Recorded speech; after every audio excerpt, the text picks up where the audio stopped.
one of my most important day in my life. And thank you for becoming the members of my overall defense. My topic of today's is exploring and theorizing the effects of AI chatbots in EFL academic presentations. And this is design-based research on the development of oral presentation skills, self-regulations, and theoretical models. Today, I'm going to first talk about the introduction part, telling you the background, the significance, related literatures, and the rationales, research questions. And it's followed by methodology. Of course, I'm going to tell you why I'm using DBR, which is design-based research. And following that, I'm also going to talk about the theoretical framework, which I'm going to use, and also the research design. Of course, based on the methodologies, I'm going to talk about the results in intervention, results in cycle 3, and cycle 4, based on the quantitative and qualitative data that I've collected. And finally, discussion. I'm going to addressing 3 of my research questions. Conclusions, of course, I'm going to talk about some implications. And of course, questions and comments are extremely welcome after my presentation. Firstly, I'm going to talk about introductions. So, with the advancement of modern technologies and the global progressions to knowledge societies, the global to have effective communications, collaborations, and self-regulated learnings has become more essential than ever. And it can be a success in modern and education and the workplace. And this kind of competency is actually embodied in academic oral presentations. Of course, students need to have the combinations of good content knowledge, multimodal literacies, and self-awareness in order to become successful, not only in workplace, but also in educational context. And these trends is further reinforced by national context, which is Taiwan's bilingual 2030 policy. However, to teach students how to become a good presenters is difficult. And of course, I've got a lot of problems, challenges, especially for EFL L2 learners. Of course, they've got linguistic deficiencies because English, of course, is not their first language. They've also got some psychological anxieties, rhetorical improperness.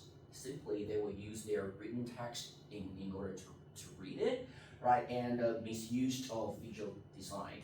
Furthermore, for teachers, of course, they've got instruction constraints because Taiwan is actually a society which is test-driven. And a lot of teachers would mainly focus on grammaticals and vocabularies memorizations. And this is worsened by teacher-centered pedagogies and our over-reliance on native-like grammar. And despite of all these challenges, of course, it seems like AI could be an ideal way to solve our problems, because AI-empowered chatbots have emerged as a promising solutions. Why? Because it can have real-time feedback, give students tailored, customized feedback, and to help them to do self-reflections, of course. However, studies on these kind of interventions remain scant. So based on the research gap, the purpose of my dissertation is firstly to investigate the impact of learners' development of verbal and visual skills after my interventions. And also, I want to explore their SRL and metacognitive skills development. Finally, based on the results of 1 and 2, I would like to see if I can develop some theoretical insights. Before moving on, of course, I'm going to talk about some theoretical principles. The first one, of course, is the mobile assisted language learning, which I've called MO. What is it? Of course, given the special affordance of mobile devices, of course, students will have can actually develop their language learning and skills. Next, I will also talk about social materialism and what it is.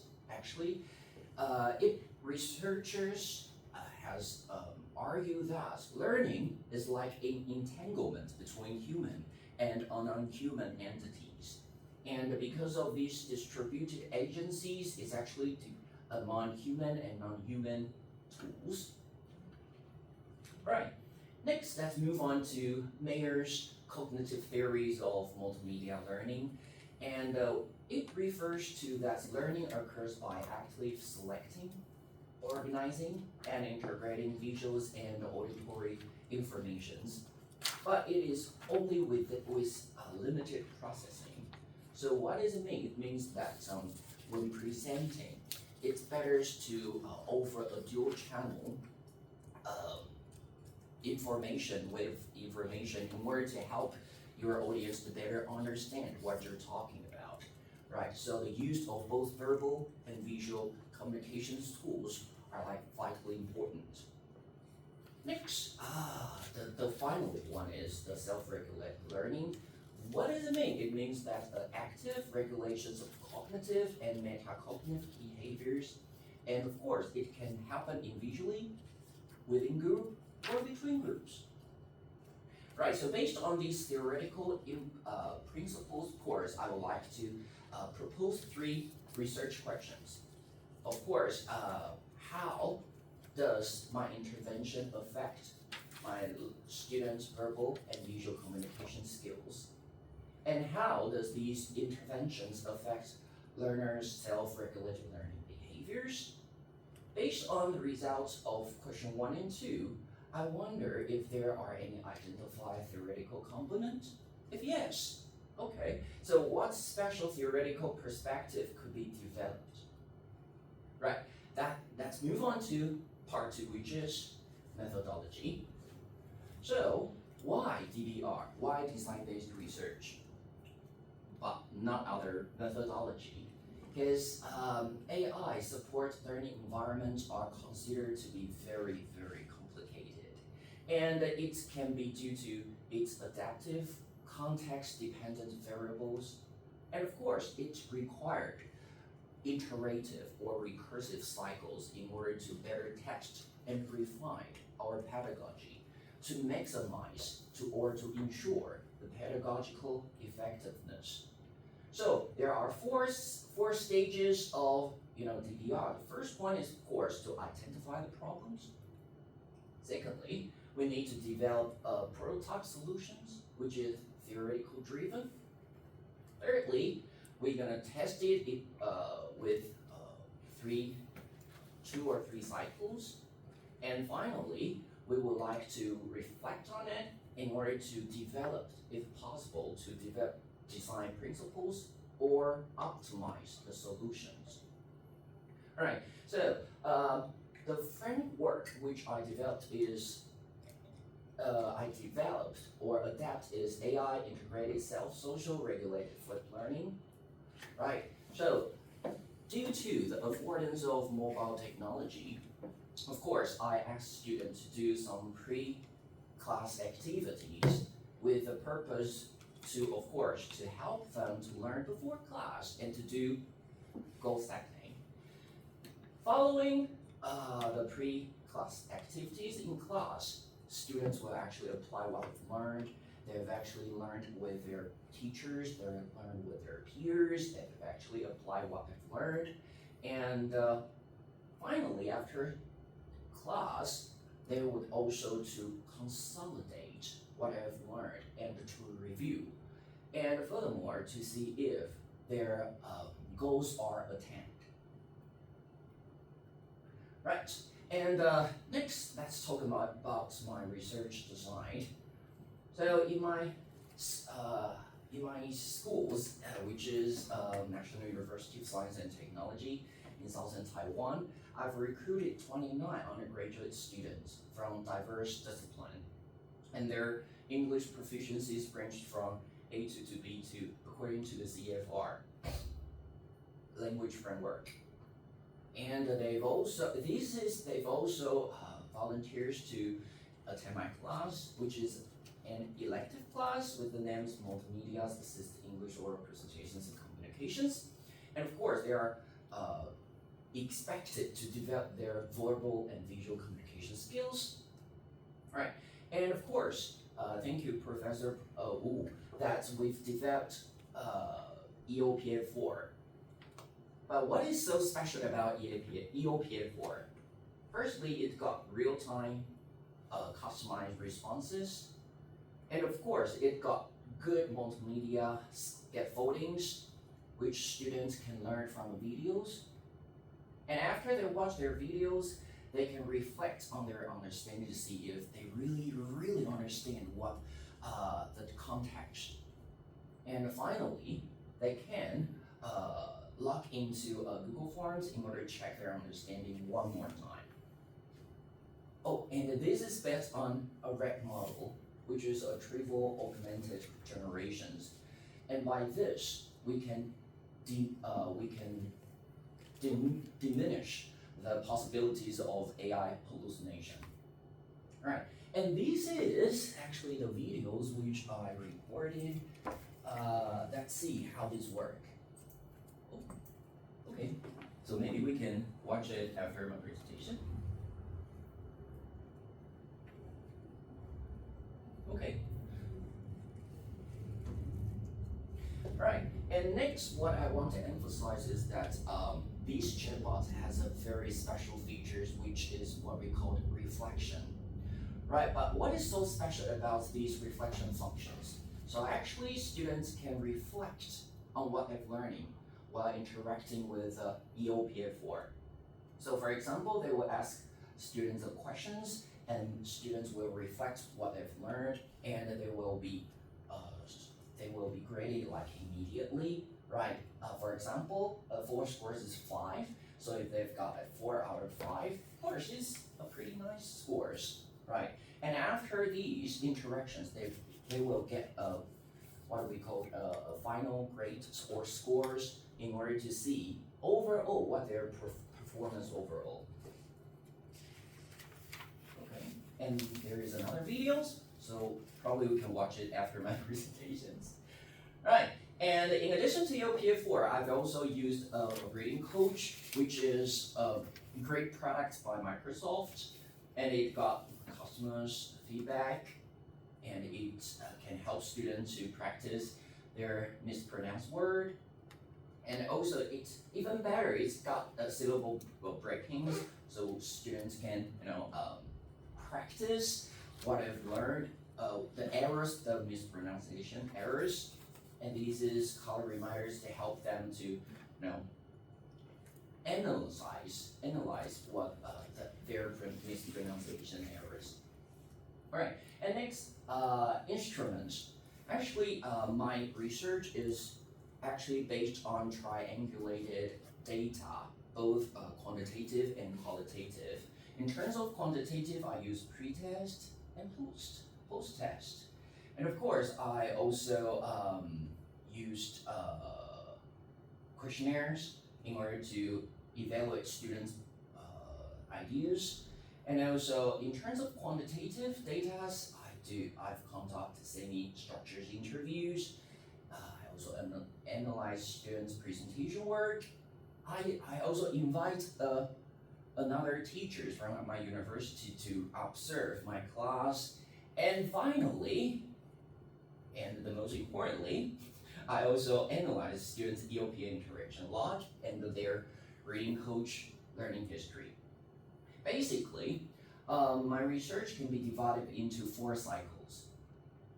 So for cycle 1 and cycle 2, I would say that will be referred to more likely to be the pilot stage. So during this stage, I've actually tried to modify the pedagogical design and to upgrade the EOPA4.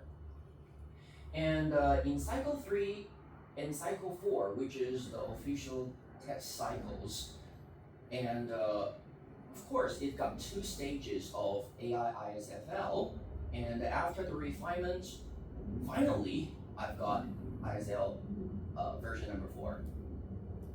So in cycle 3, of course, this is a 5-week interventions. Firstly, of course, I'll tell students what they're gonna do, and they're gonna have like be undergoing guided trainings and to conduct 2 stages of an ISFL.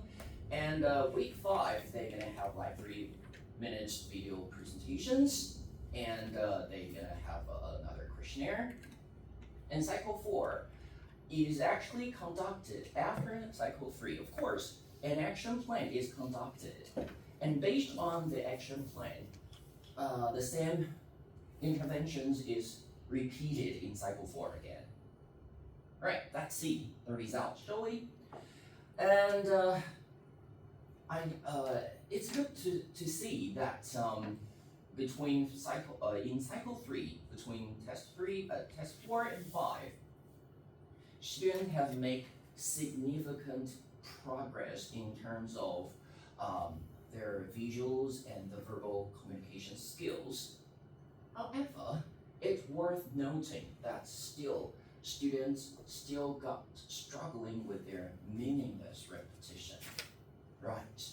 Probably because I'm going to talk about the reason later, right? And they have also struggling with their speech productivity.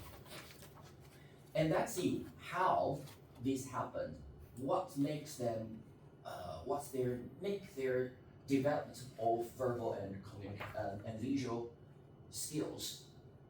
A lot of students argue that the AI tools, for example, reading coach and the EOP exercise, can actually help them to gain competence and then also become more confident.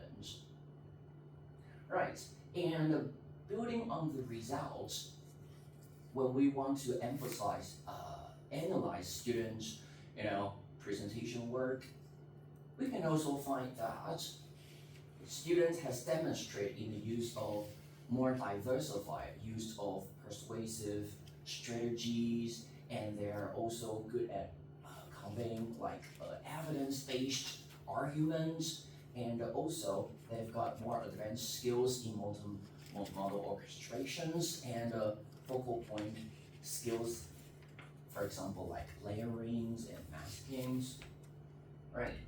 But according to my class observation, although it seems like they've got good progress, however, as I can see, there are some misalignments of arguments and supporting evidence. Because they are talking A, but they are using another unrelated evidence in order to support their arguments. And also, I've noticed some of fossilizations of some mispronunciation words, which for them is like super difficult to change. Can you give us some examples? For example,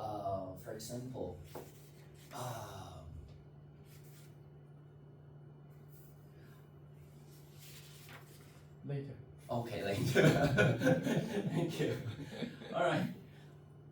And the next one, let's talk about the self-regulated questionnaires. Of course, they've got, as we expected, they've got some progressions in test strategies, help seekings, and self evaluations.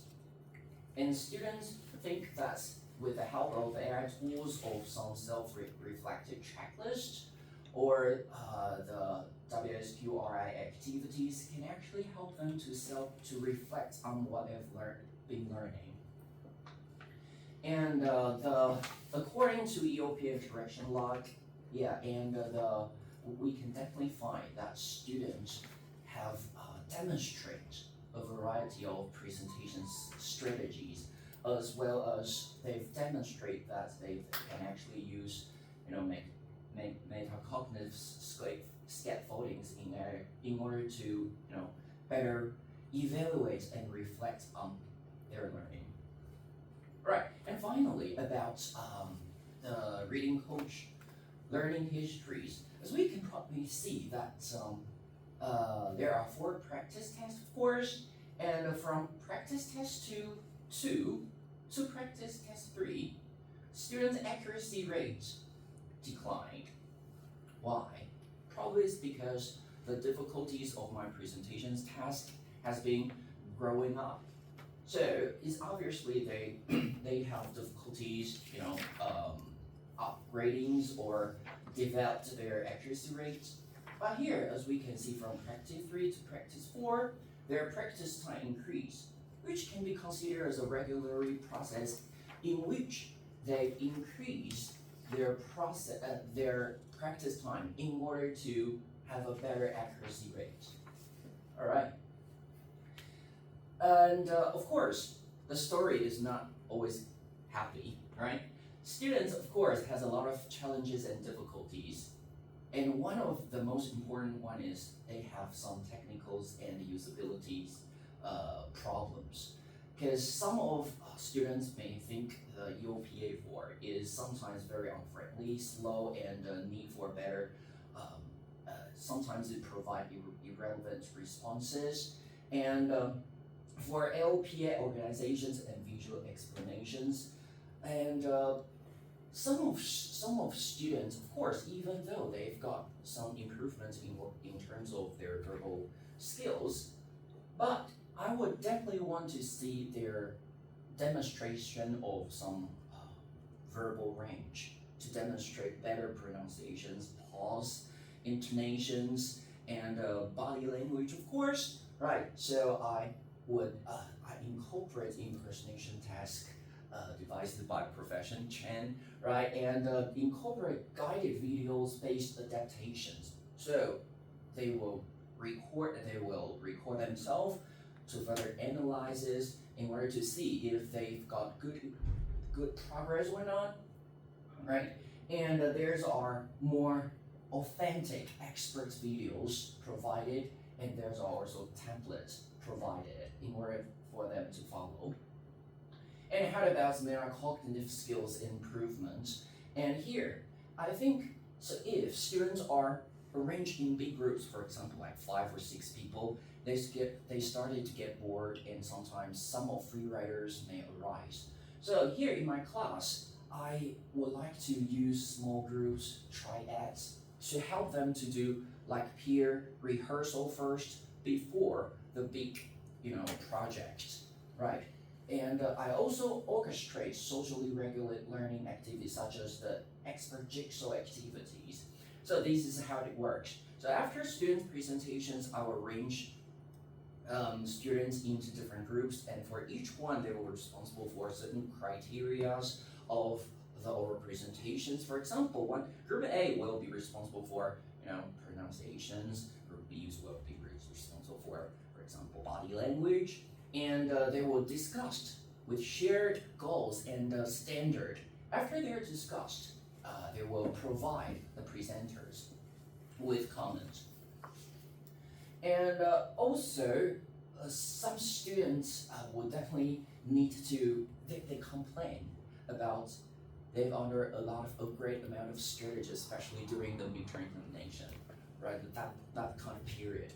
And they are struggling to provide me with, checklist and working sheet like every other week. So they are going crazy. So what I'm doing is I will definitely relocate the class hours by inviting them to actually apply or to practice in class instead of after class, and improvement. And I would like to focus on their micro skills instead of teaching them like everything. So in class, I'll mainly focus on their communication skills, right? And for the upgrading of EOPA4, this is before. You see, there's a lot of words clustering together, and students, according to students' interview data, they think they have difficulties reading all of the things. And of course, this is gonna increase their cognitive load. But after the upgrading, you see that the bulletin point feedback is provided, which make students to better grasp what the main ideas of the feedback is. All right, and so based on my action plan in cycle 4, luckily, of course, a lot of verbal and visual skills has developed. And it's worth noting that meaningless repetition, which concerns students for a long time, they've finally decreased. Yeah, their meaningless repetitions has been reduced like significantly. And in terms of the frequency sound, and they've demonstrated the varieties of using different persuasive strategies. And in terms of their visual presentations, we can see a shift toward more dynamic multimodal orchestration. So first, they will simply use, like, for example, text, photos, right, these kind of things. But after in test 6, they've started to use different multimodal semiotics in order to better convey their ideas. And from students, we can of course explore the reasons from students' responses. For example, of course, they are benefit from the AI tools, but impersonation text and audio recordings and models videos can actually help them to get better, of course. Right, and according to my class observations, of course, I can see students progress significantly. However, the use of vocal range was still, I think, in development, and highlighting the potential for further refinements to achieve better vocal variety, meaning that students, of course, they can present a better job. However, it still takes time for them to move from A to A+. And how about self-regulate learning? Right, luckily, students have improved significantly in environmental structuring, test strategies, help seeking, and self-evaluation. How? And after interviewing the interviewees, of course, we can see students can actually start to make specific goal for them to achieve. For example, one of my interviewees would say, so previously my English was quite casual, so sometimes I want to practice, but the other day I would like to practice at random times. But with these activity sheets, I began to write down specific goals. For example, record at least 3 times this week, practice 30 minutes, right? And that is good to know. And of course, the impersonation and sharing tasks, of course, help students better reflect themselves, of course, right? And in cycle 4, let's compare with the previous cycles. Of course, we can see a good demonstrations of varieties and expansions of strategies, and also a good demonstration of metacognitions, especially social shared reflections. So formerly, they would only some of them use show to work with the peers, but after in cycle 4, they've started to demonstrate that they would be more willing to work with their peers, right? And in cycle 4, this is the reading coach learning histories. Of course, in cycle 4, students start to develop the activations of automatic process. What does it mean? It means that students start to internalize the regulatory strategies with reduced cognitive load. Right, and based on the results which I've gathered, let's see how my research questions are addressed. First, I would definitely want to see if my learning interventions can have any impact on students' verbal or visual skill development. And I've gathered like 3 main factors or components in order to propel or to promote students' verbal and visual development. And the first one is my student learner center flipping design. And secondly, the joint AI, social, and human agency environment. So in this ecology, of course, I think students are more willing to learn. And the last one is the multimodal orchestrations and verbal visual co-development. And for research question number 2, so I would like to see whether students' SRL skills are in development. So in the first, in the pre-class activities, students has actually demonstrated, of course, SRL skills by making self goals, by self-reflecting, by in class they start to work with others within groups and among groups. So here they've actually to do peer learning and to do expert jigsaws in order to collectively to monitors and to do adjustments. And after they go home, of course, they continue interacting with reading coach, and they also do peer check with their classmates in order to guarantee the presentation effectiveness. All right, and for question number 3, based on the results 1 and 2, I've developed AI MAFR models, which is based on the COPS models and Headwings SRL models. And the COPS models are actually divided into conditions, standard, operations, product, and evaluations. And I've actually used these models and to analyze students' productions and resources in phase 1, 2, and 3. Right, finally, a conclusion.